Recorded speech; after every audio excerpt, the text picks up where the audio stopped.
Hi hello ನಮಸ್ಕಾರ ಎಲ್ಲ ನನ್ನ ಕನ್ನಡದ ಕಣ್ಮಣಿಗಳಿಗೆ welcome and welcome back to my YouTube channel.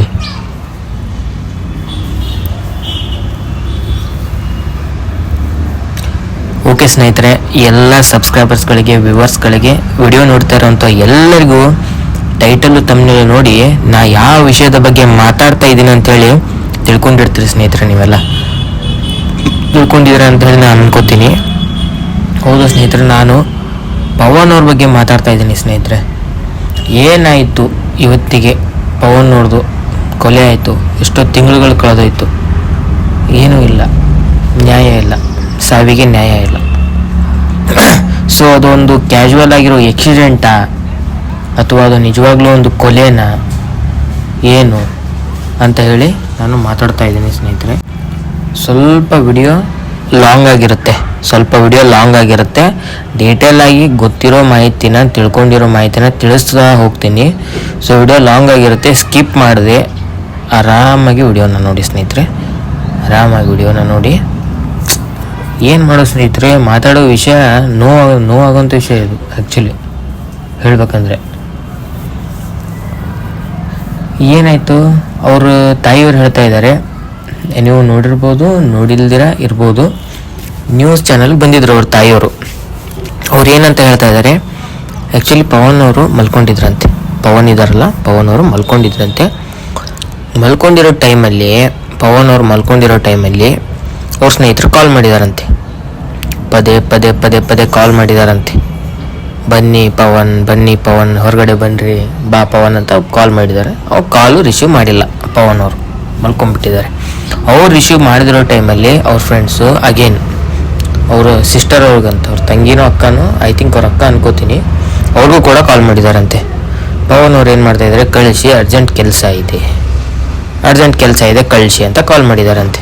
ಸರಿ ಆಯಿತು, ಓಕೆ ಅಂತ ಹೇಳಿ ಅವ್ರ ತಂಗಿ, ಅವ್ರ ಅಕ್ಕ ತಂಗಿಯರು ಒಬ್ಬರು, ಅವ್ರ ಅಕ್ಕ ಅಂತ ಅಂದ್ಕೊಳ್ರಿ, ಅವ್ರ ಅಕ್ಕ ಎಬ್ಸಿದ್ದಾರೆ ಪವನ್ ಅವ್ರಿಗೆ. ಎಬ್ಸಿ, ಇಲ್ಲ ನಿನ್ನ ಫ್ರೆಂಡ್ಸ್ ಈ ಥರ ಕರಿತಾ ಇದ್ದಾರೆ, ಹೋಗಪ್ಪ ಅಂತ ಹೇಳಿದ್ದಾರೆ. ಸೊ ಅವರು ಕೂಡ ಎದ್ದು ರೆಡಿ ಆಗಿಬಿಟ್ಟು ಬೈಕ್ ತೊಗೊಂಡು ಹೋಗಿದ್ದಾರೆ. ನೈಟ್ ಹೋಗಿದ್ದಾರೆ. ಹೋದ್ಮೇಲೆ ಏನಾಗಿದೆ ಸ್ನೇಹಿತರೆ, ರಾತ್ರಿ 2 ಗಂಟೆಗೆ ಮನೆಗೆ ಕಾಲ್ ಬಂದಿದೆ. ಏನಂತ ಕಾಲ್ ಬಂದಿದೆ, ಒಂದು ಹೈಟೆಕ್ ಆಸ್ಪತ್ರೆಯಲ್ಲಿ ನಿಮ್ಮ ಮಗನಿಗೆ ಆಕ್ಸಿಡೆಂಟ್ ಆಗಿದೆ ಆಂಟಿ, ನಿಮ್ಮ ಮಗನಿಗೆ ಅಂದರೆ ನಮ್ಮ ಸ್ನೇಹಿತನಿಗೆ ಆಕ್ಸಿಡೆಂಟ್ ಆಗಿಬಿಟ್ಟಿದೆ, ರೋಡ್ ಬ್ರೇಕ್ ಹಾರಿಸಿ ಗುದ್ದಿದ್ದಾರೆ, ಆಕ್ಸಿಡೆಂಟ್ ಆಗಿಬಿಟ್ಟಿದೆ ಅಂತ ಕಾಲ್ ಬಂದಿದೆ ಮನೆಗೆ. ಹತ್ತಿರದಲ್ಲಿರೋ ಸರ್ಕಾರಿ ಆಸ್ಪತ್ರೆ ಇತ್ತಂತೆ, ಬಟ್ ಅದನ್ನು ಬಿಟ್ಟು ದೂರದಲ್ಲಿರೋ ಆಸ್ಪತ್ರೆಗೆ ಹೋಗಿ ಅಡ್ಮಿಟ್ ಮಾಡಿದ್ದಾರೆ. ಮನೆಯವರು ಕೂಡ ಏನೂ ಅನುಮಾನ ಬಂದಿಲ್ಲ. ಏನು ಗುರು, ಇವರು ಆರಾಮಾಗಿ ದೂರದಲ್ಲಿರೋ ಆಸ್ಪತ್ರೆಗೆಲ್ಲ ಇವರೇ ಸೆಲೆಕ್ಟ್ ಮಾಡ್ಯಾರ, ಇವರೇ ಕಳಿಸ್ಯಾರನ್ನ, ಇವ್ರೇನು ಮಾಡ್ಯಾರಂಗಿಲ್ಲ, ಅದೊಂದು ಕ್ಯಾಶುವಲ್ ಆಕ್ಸಿಡೆಂಟ್ ಆಗೈತಿ, ಏನು ಸಣ್ಣ ಪುಟ್ಟ ಗಾಯ ಆಗಿರ್ಬೋದು, ಏನಾರ ಆಗಿರ್ಬೋದು, ಹೋಗಿ ಕೇಳುತ್ತಾನ, ನಿಮ್ಮ ಮಗ ಈಗ ಇಲ್ಲ, ಪವನ್ ನೋ ಮೋರ್ ಅಂತ ಹೇಳಿ ಹಾಸ್ಪಿಟಲಲ್ಲಿ ಡಾಕ್ಟ್ರು ಹೇಳಿದಾರಂತೆ ಸ್ನೇಹಿತರೆ. ಅದೇ ಟೈಮಲ್ಲಿ ಕುಗ್ಗಿಬಿಟ್ಟಿದ್ದಾರೆ ಅವ್ರ ಅಪ್ಪ ಅಮ್ಮ ತಂಗಿ ಅಕ್ಕ ಎಲ್ಲ ಕುಗ್ಗಿಬಿಟ್ಟಿದ್ದಾರೆ. ಯಾಕಂದರೆ ಮನೆಯಲ್ಲಿ ದುಡಿಯೋರು ಪವನ್ ಅವ್ರು ಒಬ್ಬರೇ. ಆ್ಯಕ್ಚುಲಿ ಅವ್ರ ತಂದೆ ಅವ್ರ ತಾಯಿ ಎಲ್ಲ ಟೀ ಅಂಗಡಿ ಇದೆ ಅಂತೆ, ಅಲ್ಲೇ ದಾವಣಗೆರೆಯಲ್ಲಿ ಟೀ ಅಂಗಡಿ ಇದೆ ಅಂತೆ. ಆ್ಯಕ್ಚುಲಿ ಅವರೇ ವರ್ಕ್ ಎಲ್ಲ ಇನ್ಸ್ಟಾಗ್ರಾಮ್ ಎಲ್ಲ ಅಮೌಂಟ್ ಬರ್ತಿತ್ತಂತೆ. ಥರ ಜೀವನ ಚೆನ್ನಾಗಿತ್ತು. ಇವಾಗ ಇನ್ಸ್ಟಾಗ್ರಾಮ್ ಫೇಮಸ್ ಆದಮೇಲೆ ಪವನ್ ಅವರು. ಸೊ ಆ ಥರ ಕಾಲ್ ಬಂದ ತಕ್ಷಣ ಹೋಗಿ ಆ ಥರ ಸೀನಾಗಿದೆ. ಹೋಗಿ ನೋಡ್ತಾರೆ, ಪವನ್ ನೋ ಮೋರ್. ಇವ್ರೇನು ತಿಳ್ಕೊಂಡ್ರೆ, ಕೈ ಕಾಲು ಕೆತ್ತಿರ್ಬೋದು, ಬಿದ್ದಿರ್ಬೋದು, ಏನಾದರೂ ಪೆಟ್ಟಾಗಿರ್ಬೋದು, ನೋಡಿದ್ರೆ ನೋ ಮೋರ್ ಪವನ್. ಸೊ ಅದೆಲ್ಲ ವಿಷಯ ನಮಗೆ ಯಾವಾಗ ತಿಳಿದೈತಿ, ಮರುದಿವ್ಸ ಮುಂಚೆನೇ ತಿಳಿದೈತಿ. ಇದೆಲ್ಲ ಆ್ಯಕ್ಚುಲಿ ಆಗಿರೋದು ನೈಟ್ ಹೊತ್ತು. ನಮಗೆಲ್ಲ ತಿಳಿದಿರೋದು ಇದೆಲ್ಲ ನಿನಗೆ ಹೆಂಗೆ ಗೊತ್ತು ಅಂದರೆ, ಗುರು ಅವರೇ ನ್ಯೂಸ್ ಚಾನಲಲ್ಲಿ ಬಂದು ಹೇಳಿದ್ದಾರೆ, ಪವನ್ ಅವ್ರ ಅಪ್ಪ ಅಮ್ಮ ಹೇಳಿದ್ದಾರೆ ಇದನ್ನು ವಿಷಯನ. ನೀವು ನೋಡಿದ್ದೇ ಇರ್ಬೋದು, ಬಟ್ ನಾನು ನೋಡಿದ್ದೀನಿ. ಸೊ ನಿಮಗೆ ತಿಳಿಸ್ತಾ ಇದ್ದೀನಿ. ಅವ್ರ ಬಗ್ಗೆ ವಿಡಿಯೋಸ್ ತುಂಬ ಮಾಡ್ತೀನಿ ನನ್ನ ಚಾನಲಲ್ಲಿ. ಸೊ ಅದಕ್ಕೋಸ್ಕರ ಇದನ್ನು ಕೂಡ ತಿಳಿಸ್ಬೇಕು ಅಂತ ತಿಳಿಸ್ತಾ ಇದ್ದೀನಿ. ಪವನ್ ಅವರು ನೋಡಿದ್ದಾರೆ, ರಮ್ಮ ಅಂದ್ಕೊಂಡಿದ್ದಾರೆ. ಬಂದು ನೋಡಿದ್ರೆ ಈ ಥರ ಸೀನ್ ಆಗಿಬಿಟ್ಟಿದೆ. ಸೀನ್ ಆದಮೇಲೆ ಸೊ ಏನು ಮಾಡ್ಬೇಕಂತ ಅವ್ರಿಗೂ ಕೂಡ ಅರ್ಥ ಆಗಿಲ್ಲ. ಪವನ್ ಅವ್ರ ತಾಯಿಯವ್ರಿಗೂ ಕೂಡ ಅರ್ಥ ಆಗಲಿಲ್ಲ ಅಂತೆ, ಏನು ಮಾಡಬೇಕು ಮುಂದ್ಗಡೆ ಅಂತ ಗೊತ್ತಾಗಲ್ಲ. ಅವರು ಕೂಡ ಅನುಮಾನ ಬಂದಿಲ್ಲ ಸ್ನೇಹಿತರೆ, ಯಾರ ಮೇಲೆ, ಫ್ರೆಂಡ್ಸ್ ಮೇಲೆ ಅನುಮಾನ ಬಂದಿಲ್ಲ. ಆ ಟೈಮಲ್ಲಿ ಅವ್ರಿಗೆ ಅನುಮಾನ ಬಂದಿಲ್ಲ. ಇವರೇ ಹಾಸ್ಪಿಟಲ್ ಸೇರಿಸಿದ್ದಾರೆ ಅಂದಮೇಲೆ ಇವರೇ ನಮಗೆ ಸಪೋರ್ಟು, ನಮಗೆ ಇವಾಗ ಮಟ್ಟಿಗೆ ನಮ್ಮ ಪವನ್ಗೆ ಉಳಿಸೋದಕ್ಕೆ ಸಹಾಯ ಮಾಡಿದವ್ರು ಇವರಿಂದ ಸಾಯಿಸೋದಿತ್ತಂದರೆ ಅವ್ರು ಯಾಕೆ ಹಾಸ್ಪಿಟಲ್ಗೆ ಹಾಕ್ತಿದ್ರು ಅಂತ ಅವ್ರು ತಿಕ್ ಮಾಡಿದ್ದಾರೆ. ಬಟ್ ಅವ್ರು ಅನುಮಾನ ಬರಬಾರ್ದು ಅಂತ ಸಖತ್ತಾಗಿ ಆಟ ಆಡಿದ್ದಾರೆ. ಹೆಸರನ್ನ ಎಲ್ಲ ಹೇಳಕ್ಕೆ ಹೋಗಲ್ಲ, ನನಗೆ ಹೆಸರು ಗೊತ್ತೂ ಇಲ್ಲ. ಆದರೆ ಪವನ್ ಅವರಮ್ಮ ಒಂದು ಹೆಸರು ಹೇಳ್ತಾ ಇದ್ದಾರೆ, ಹೆಸರನ್ನ ಹೇಳಲ್ಲ, ಆಲ್ರೆಡಿ ನಿಮ್ಗೆ ಗೊತ್ತಿರುತ್ತೆ. ಆ ವ್ಯಕ್ತಿ ಹೆಸರು ಕೂಡ ಪವನ್ ಅವರಮ್ಮ ಹೇಳ್ತಾ ಇದ್ದಾರೆ. ಬಟ್ ನೀವು ನನ್ನ ಇದು ಆಕ್ಸಿಡೆಂಟಾಗಿ ಕೊಲೆನಾ ಅಂತ ಕೇಳೋದಾದ್ರೆ, ಮೇಲ್ನೋಟಕ್ಕೆ ಆಕ್ಸಿಡೆಂಟ್ ಥರ ಕಂಡ್ರು ಒಳನೋಟಕ್ಕೆ ಇದು ಕೊಲೆ ಥರ ಕಾಣ್ತಾ ಇದೆ. ಮೇಲ್ನೋಟಕ್ಕೆ ಇದು ಆಕ್ಸಿಡೆಂಟ್ ಥರ ಕಂಡ್ರೂ ಒಳನೋಟಕ್ಕೆ ಇದು ಕೊಲೆ ಥರ ಕಾಣ್ತಾ ಇದೆ ಸ್ನೇಹಿತರೆ. ಯಾರು ಕೂಡ ಇದಕ್ಕೆ ಪರಿಹಾರ ಹೇಳೋದಕ್ಕೆ ಸಾಧ್ಯ ಇಲ್ಲ. ಗುರು ಇದು ಕೊಲೆ, ನೋ ಕೊಲೆ, ಆಕ್ಸಿಡೆಂಟ್ ಆಗಿದೆ, ಆಕ್ಸಿಡೆಂಟು, ನೋ ಆಕ್ಸಿಡೆಂಟು, ಕೊಲೆ ಕೂಡ ಆಗಿದೆ. ಹೌದಲ್ವ ಸ್ನೇಹಿತರೆ? ಆ ಥರ ಆಗೋಗ್ಬಿಟ್ಟಿದೆ. ಇದು ಕೊಲೆನು ಅಂತ ಹೇಳೋಕ್ಕಾಗ್ತಾ ಇಲ್ಲ, ಈ ಕಡೆ ಆಕ್ಸಿಡೆಂಟ್ ಅಂತಲೂ ಹೇಳೋಕ್ಕಾಗ್ತಾ ಇಲ್ಲ. ಸೊ ಇವಾಗ ಅವ್ರ ತಂದೆ ತಾಯಿ ಮೀಡಿಯಾ ಮುಂದೆ ಬಂದಿದ್ದಾರೆ.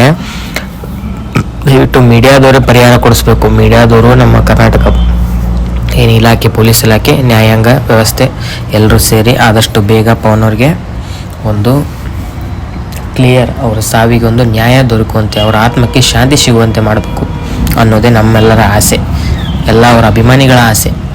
ಇವಾಗಂತರೂ ಏನೂ ಮಾಡೋಕ್ಕಾಗಲ್ಲ, ಪವನ್ ಅಂತರೂ ಹೋಗ್ಬಿಟ್ರು. ಅಟ್ಲೀಸ್ಟ್ ಅವ್ರ ಸಾವಿಗಾದ್ರೂ ಒಂದು ನ್ಯಾಯ ಸಿಕ್ಕರೆ ಅವ್ರ ತಂದೆ ತಾಯಿ ಮನಸ್ಸಿಗೆ ಶಾಂತಿ ಆದರೂ ಸಿಗುತ್ತೆ, ಅವರ ಆತ್ಮಕ್ಕೆ ಶಾಂತಿ ಆದರೂ ಸಿಗುತ್ತೆ, ಅವರ ಅಕ್ಕ ತಂಗಿ ಅವರ ಕುಟುಂಬಕ್ಕೆ ಒಂದು ಶಾಂತಿ ಅನ್ನೋದಾದ್ರೂ ಸಿಗುತ್ತೆ. ಇನ್ನೊಂದು ರಿಯಾಲಿಟಿ ಒಳಗೆ ಹೇಳ್ಬೇಕಂದ್ರೆ, ತಂದೆ ತಾಯಿಗೆ ಯಾವತ್ತು ಮಗನ ಅಂದರೆ ಒಂದು ಮಾತಿದೆ ಹಿರಿಯ ಹೇಳೋದು, ಪುತ್ರ ಶೋಕಂ ನಿರಂತರಂ ಅಂತ, ಪುತ್ರ ಶೋಕಂ ನಿರಂತರಂ ಅಂತ. ತಂದೆ ತಾಯಿ ಯಾವತ್ತೂ ಕೂಡ ಪುತ್ರ ಶೋಕ ಅಂದರೆ ಕಳ್ಕೊಂಡಿರೋ ಮಗ ಅಥವಾ ಮಗಳು ಯಾವತ್ತೂ ಮರೆಯೋಕ್ಕೆ ಸಾಧ್ಯ ಇಲ್ಲ ಅಂತ ತಂದೆ ತಾಯಿ. ಒಂದು ವೇಳೆ ನಾವು ಮಕ್ಕಳು ಮರ್ತು ಬಿಡ್ಬೋದು, ಬಟ್ ತಂದೆ ತಾಯಿ ಪುತ್ರ ಶೋಕಂ ನಿರಂತರಂ ಅಂತ ಕಳ್ಕೊಂಡಿರೋ ಮಕ್ಕಳನ್ನು ಯಾವತ್ತೂ ಅವರು ಮರೆಯಂಗಿಲ್ಲ ಅಂತ ಸ್ನೇಹಿತರೆ. ಆ ಥರ ಅಂತ ಪರಿಸ್ಥಿತಿ ನಮ್ಮ ತಂದೆ ತಾಯಿಗೆ, ಎಲ್ಲ ತಂದೆ ತಾಯಿಗೆ, ಅದರಲ್ಲಿ ಆ್ಯಕ್ಚುಲಿ ಪವನ್ ಅವ್ರ ತಂದೆ ತಾಯಿ ಅಂತ ಒಳ್ಳೆ ಆ್ಯಕ್ಟರ್ ವೀಡಿಯೋಸ್ಗಳನ್ನ ಮಾಡ್ತಾಯಿದ್ರು, ಕುಟುಂಬನ ಸಾಕ್ತಾಯಿದ್ರು. ಸೊ ಅವ್ರ ಮೇಲೆ ಯಾಕೆ ದ್ವೇಷನೋ ಏನೋ ಯಾರಿಗೂ ಗೊತ್ತಿಲ್ಲ. ಅದು ಸಾವು, ಕೊಲೆನೋ, casual accident, we don't know, ಯಾರಿಗೂ ಕೂಡ ಗೊತ್ತಿಲ್ಲ ಸ್ನೇಹಿತರೆ. ಎಲ್ಲರೂ ಕೂಡ ಕಾಯಬೇಕು. ಮೀಡಿಯಾ ಮುಂದೆ ಬಂದಿದ್ದಾರೆ. ಆದಷ್ಟು ಅಂಕಲ್ ಆಂಟಿ ನೀವು ಬನ್ನಿ, ಮೀಡಿಯಾ ಹತ್ರ ಬನ್ನಿ. ನಿಮಗೆ ನಿಜ ಘಟನೆ ತಿಳಿದಿದ್ದರೆ ಬಂದು ತೇಳಿ, ನಿಮ್ಮ ಹತ್ತಿರದಿರೋ ಪೊಲೀಸ್ ಸ್ಟೇಷನ್ ಕಂಪ್ಲೇಂಟ್ ಕೊಡಿ. ಆದಷ್ಟು ಬೇಗ ಸಾವಿಗೆ ಪರಿಹಾರವನ್ನು ಕಂಡುಕೊಳ್ಳಿ. ಯಾವ ಸ್ನೇಹಿತರು ಈ ಥರ ಮೋಸ ಮಾಡಿರಬಾರ್ದು ಅಂತ ನಾನು ಬಿಡ್ಕೊಂಡೆ. ಆದಷ್ಟು ಇದೊಂದು ಕ್ಯಾಜುವಲ್ ಆಕ್ಸಿಡೆಂಟ್ ಅಂತೇಳಿ ಬರಲಿ. ಸ್ನೇಹಿತರು ನಿಜವಾಗ್ಲೂ ಮಾಡಿಲ್ಲ ಅಂದರೆ ಸ್ನೇಹಿತರ ಮೇಲೆ ಬರೋದು ಬೇಡ, ಅವ್ರು ಮಾಡಿಲ್ಲ ಅಂದರೆ ಸ್ನೇಹಿತರ ಮೇಲೆ ಬರೋದು ಬೇಡ. ಆ ಥರ ಆಗನೂಬಾರ್ದು. ಯಾಕಂದರೆ ಆಲ್ರೆಡಿ ಒಂದು ಸಾಂಗ್ ಇದೆ, ಜೊತೆ ಇದ್ದು ಬೆನ್ನಲ್ಲಿ ಚೂರಿಟ್ಟರು, ನೀನು ಹೋಗುವ ಹಾದಿಲಿ ಮುಳ್ಳು ನೆಟ್ಟರು. ಆ ಥರ ಆಗೋದು ಬೇಡ, ನನಗೆ ಆ್ಯಕ್ಚುಲಿ ಇಷ್ಟ ಇಲ್ಲ. ಆದಷ್ಟು ಒಟ್ಟಾರೆ ಅವ್ರ ಸಾವಿಗೆ ನ್ಯಾಯ ಸಿಗಲಿ, ಬಟ್ ಕೊಲೆ ಅಂತ ಹೇಳಿ ಸಿಗಬಾರ್ದು ಸ್ನೇಹಿತರೆ. ಪಾಪ ತುಂಬ ನೋವಾಗುತ್ತೆ. ಆದರೂ ನಿಜವಾಗ್ಲೂ ಅದು ಕೊಲೆನೇ ಆಗಿದ್ದರೆ ಕೊಲೆ ಅಂತಲೇ ಸಿಗೋದು, ಯಾರು ಕೂಡ ಏನು ಮಾಡೋದಕ್ಕಾಗಲ್ಲ. ಅವಾಗ ನಾವು ತಿಳ್ಕೊಬೇಕಾಗುತ್ತೆ, ಹುಷಾರಾಗಿರ್ಬೇಕಾಗುತ್ತೆ. ಎಲ್ಲರ ಜೊತೆ, ಯಾವ ವ್ಯಕ್ತಿ ಜೊತೆ ನಾವು ಇರ್ತೀವಿ ಅವಾಗ ನಾವು ಹುಷಾರಾಗಿರ್ಬೇಕಾಗುತ್ತೆ. ಇನ್ನೊಂದು, ಈ ಸಮಾಜದಲ್ಲಿ ಕ್ಯಾಜುವಲ್ ಸ್ವಲ್ಪ ಬೆಳೆದ ಮೇಲೆ ನಾವು ಆ್ಯಕ್ಚುಲಿ ಹುಷಾರಾಗಿರಬೇಕು. 200K ಹತ್ತಿರ followers is not a joke man. ಅದೊಂದು ಆ್ಯಕ್ಚುಲಿ ಅದೊಂದು ಹಾಸ್ಯ ಅಲ್ಲ, ಅದೊಂದು ಜೋಕ ಅಲ್ಲ. 200K 2 lakh followers ಇರೋದಂದ್ರೆ ಸುಮ್ಮನೆನಾ? ಮತ್ತು ಆ ಟೈಮಲ್ಲಿ ಪವನ್ ಅವ್ರು ಕೂಡ ಸ್ವಲ್ಪ ಶೇಪ್ ಆಗಿರಬೇಕಾಗಿತ್ತು. ಬಟ್ ಏನು ಮಾಡೋದು, ನಂಬಿಕೆ ಅನ್ನೋದು ತುಂಬ ದೊಡ್ಡದಲ್ಲ. ಪ್ರಪಂಚ ನಿಂತಿರೋದೇ ನಂಬಿಕೆ ಮೇಲೆ. ಸೊ ಅದೇ ಥರ ನಂಬಿಕೆ ಇಟ್ಕೊಂಡು ಅವರು ಕೂಡ ಹೊರಗಡೆ ಹೋಗಿದ್ದಾರೆ. ಅದು ಏನೋ ಆಗೋಗ್ಬಿಟ್ಟಿದೆ ಅವತ್ತು ರಾತ್ರಿ. CC ಕ್ಯಾಮ್ರಾದಲ್ಲಿ ಕೂಡ ಒಂದಿಷ್ಟು ಫುಟೇಜಸ್ ಇದೆ, ಹಾಕ್ತೇನೆ ಲಾಸ್ಟಲ್ಲಿ ನೋಡ್ರಿ. ಸೊ ಒಂದಿಷ್ಟು ಫುಟೇಜಸ್ ಇದೆ ನನ್ನ ಹತ್ರ. ಬಟ್ ರಿಯಲ್ ಆಗಿರೋ ಒಂದು ಆ ಆಕ್ಸಿಡೆಂಟ್ ಫುಟೇಜ್ ಅಂತೂ ಎಲ್ಲೂ ಇನ್ನೂ ಇಲ್ಲ. ನೋಡಮ್ ಸ್ನೇಹಿತರೆ, ಕಾಯ್ದು ನೋಡಮು. ಅವರು ಎಲ್ಲ ಮೀಡಿಯಾಗೆ ಬಂದಿದ್ದವ್ರು ತಂದೆ ತಾಯಿ. ನಾನು ಕೂಡ ನ್ಯಾಯ ಸಿಗುತ್ತೆ ಅಂತ ಅಂದ್ಕೊಂಡಿನಿ. ಆದಷ್ಟು ಬೇಗ ಅವ್ರ ಸಾವಿಗೆ ನ್ಯಾಯ ಸಿಗ್ತೈತಿ, ಸಿಗಲಿ ಅಂತ ಕೂಡ ಅಂದ್ಕೊಂಡಿನಿ. ಸೊ ನನಗೆ ಗೊತ್ತಿರೋ ಮಾಹಿತಿನ ನಿಮಗೆ ತಿಳಿಸೋ ಪ್ರಯತ್ನ ಮಾಡೀನಿ, ತಿಳಿಸೀನಿ ಕೂಡ.